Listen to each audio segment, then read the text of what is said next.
right place. Here at StudyPH74, we're dedicated to providing you with high-quality educational content that's both informative and enjoyable. Whether you're a student looking for study tips, a teacher seeking innovative teaching methods, or just a curious mind hungry for knowledge, we've got something for everyone.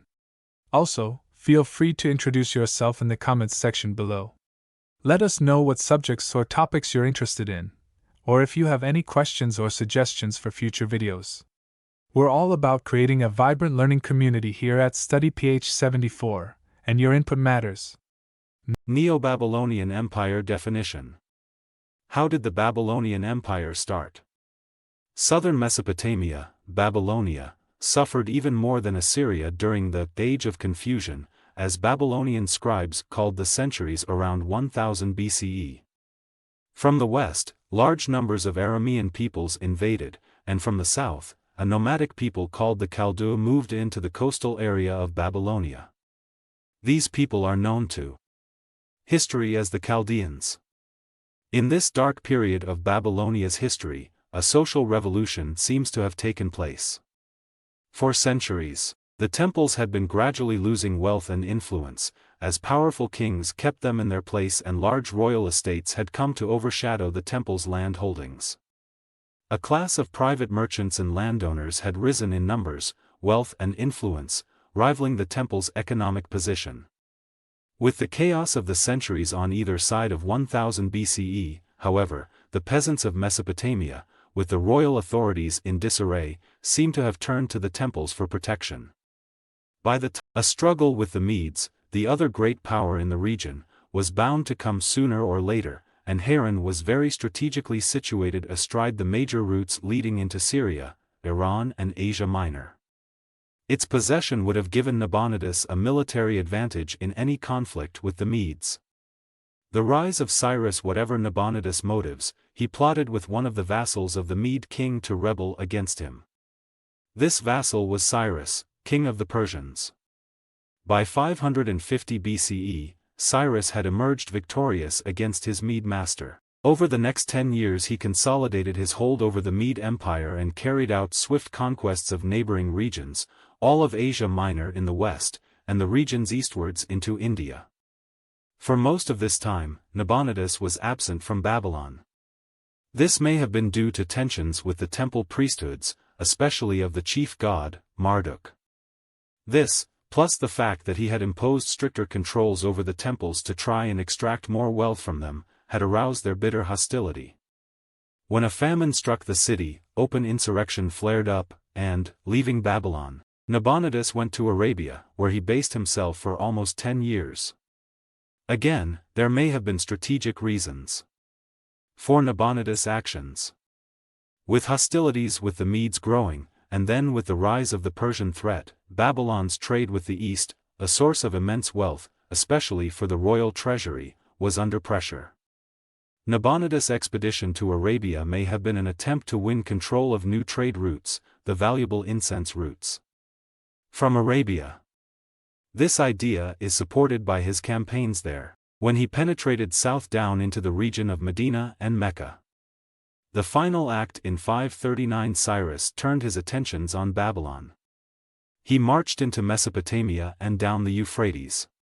Nabonidus was now back in his capital, and he and his son, Belshazzar, drew up their army north of Babylon. Just before the impending battle, a large contingent of their already outnumbered army went over to the Persians. Unsurprisingly, they were decisively defeated. Belshazzar was killed and Nabonidus probably withdrew to Babylon.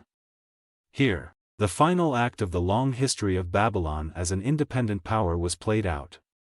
The gates were open to Cyrus, who was able to enter the great city almost unopposed. This was only able to happen because, in his career as a conqueror, Cyrus had won for himself a reputation as one who respected the national gods of his various subjects.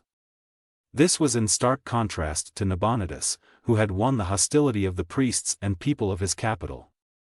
He vanishes from view at this moment, probably dying as the Persians entered, and Cyrus the Persian was welcomed as a liberator. For what happened to Mesopotamia next, see the Persian Empire. Further study related time maps articles, Late Babylonian Civilization, Ancient Mesopotamian Civilization, History of Ancient Mesopotamia, Ancient Assyrian Civilization, History of Ancient Assyria. Babylon was an ancient city situated on the banks of the Euphrates River in what is now Iraq. At first, it was just a lowly riverside town, but it would later become the seat of a vast empire twice in its history. The First Babylonian Empire began in the 18th century BCE and lasted for about 2 centuries. The famous Code of Hammurabi was written during this time.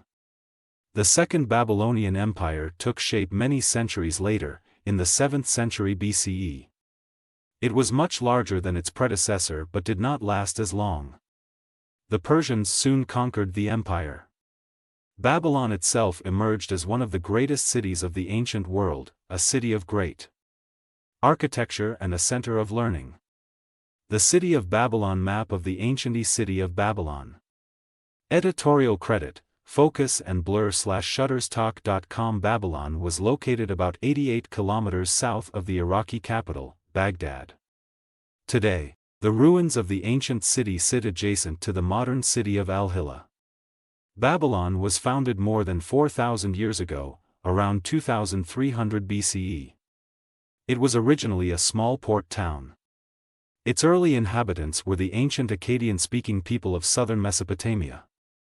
In 1894 BCE, the city became the center of a small kingdom ruled by the Amorite Sumuabum. However, it would not become the center of an empire for another 100 years. Babylon is mentioned several times in the Bible. One of the earliest mentions of Babylon is in the book of Genesis as the city in which the Tower of Babel was built. According to the biblical account, humans who wanted to reach God in the heavens built this tower. In response, God destroyed the tower, scattered all humankind across the world, and made them speak different languages so that they could not understand each other. Another biblical reference to Babylon tells of the Jews' captivity in the city.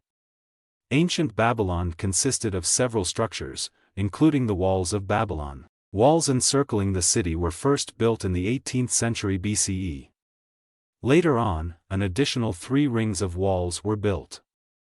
These walls were 40 feet tall, and according to the ancient Greek historian Herodotus, were so thick that chariot races were held on top of them. The walls occupied an area of 200 square miles, roughly the size of Chicago today. There were also several palaces and shrines built in Babylon.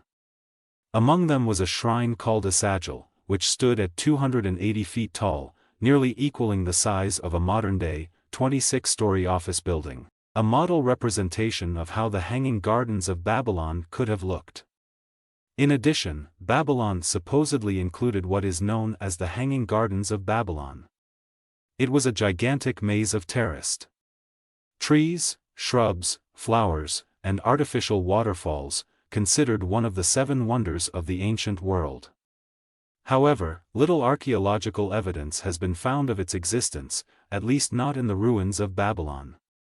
The main entrance to the inner city of Babylon was the extravagantly decorated Ishtar Gate, which led to the city's processional way, a half-mile corridor that was used in religious rituals to celebrate the Babylonian New Year. The First Babylonian Empire. The extent of the Babylonian Empire at the start, yellow, and end, yellow-green, of Hammurabi's reign, located in what today is modern-day Iraq. In around 1900 BCE, the Amorites, a Western Semitic people, conquered Mesopotamia. At around this time, Babylon began to emerge as an important commercial center for the region. Initially a small city-state, Babylon began expanding its territory in the mid-19th century BCE, but it was during the rule of the Babylonian king Hammurabi that Babylon became an empire. Hammurabi was the 6th king of the First Babylonian dynasty. He ruled from around 1792 BCE to 1750 BCE. During his reign, the Babylonian Empire controlled southern Mesopotamia and part of Assyria to the north. The Code of Hammurabi. The Code of Hammurabi. Hammurabi not only built an empire. He also developed one of the world's earliest complete legal codes, aptly named the Code of Hammurabi. The Code of Hammurabi was quite comprehensive. It consisted of 282 rules on matters ranging from family law to commercial activity. These rules included set punishments for certain transgressions. The Code of Hammurabi was the originator of the eye for an eye concept of justice, like the laws mentioned in the Old Testament. The ancient legal code prescribed the death penalty and amputation in many cases. The code also laid out the nature of the relationship between Hammurabi, the gods that the Babylonians worshipped, and the people that the Babylonian emperor ruled over. Not everyone was equal before the law. The Code of Hammurabi set different standards of justice.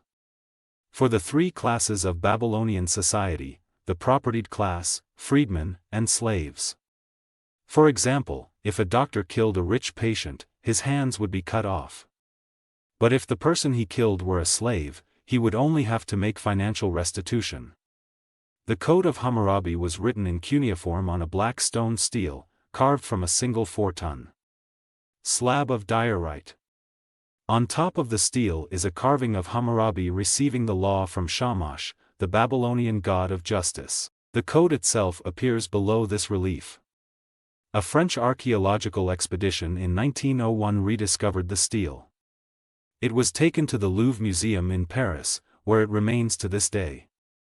Fall of the First Babylonian Empire. The First Babylonian Empire began to decline after Hammurabi's death. Towards the latter part of the 18th century BCE, the empire lost a large amount of its southern territory facing the Persian Gulf, where the ancient cities of Ur and Uruk were located. By the end of the 18th century, Assyria had freed itself from the Babylonians. Finally, in 1595 BCE, the Hittites, under Mursalai, conquered Babylon and unseated the Babylonian king, Samsadatana, bringing an end to Hammurabi's dynasty. The Second Babylonian, neo-babylonian, Empire. Portrait of King Nebuchadnezzar II. The Second Babylonian Empire, otherwise known as the Neo-Babylonian Empire or the Chaldean Babylonian Empire, began in the 7th century BCE when a Chaldean leader named Nabopolassar took over the city. He conquered Assyria, which had ruled Babylon for over a century. In 612 BCE, he captured the Assyrian capital, Nineveh. Nabopolassar's son, Nebuchadnezzar II, would become the greatest ruler in Babylonian history. During his rule from 605 BCE to 562 BCE, the Babylonian Empire would reach the peak of its power. Map showing the extent of the Neo-Babylonian Empire, shaded in yellowish-green, during the reign of Nebuchadnezzar II. The empire stretched from the Persian Gulf in the east to the borders of Egypt in the west. Nebuchadnezzar II conquered the kingdom of Judea and its capital, Jerusalem, in 587 BCE, destroying the first Jewish temple therein and exiling many Jews to Babylon. At the same time, he revitalized Babylon itself. Among other grand buildings, Nebuchadnezzar II built at least 3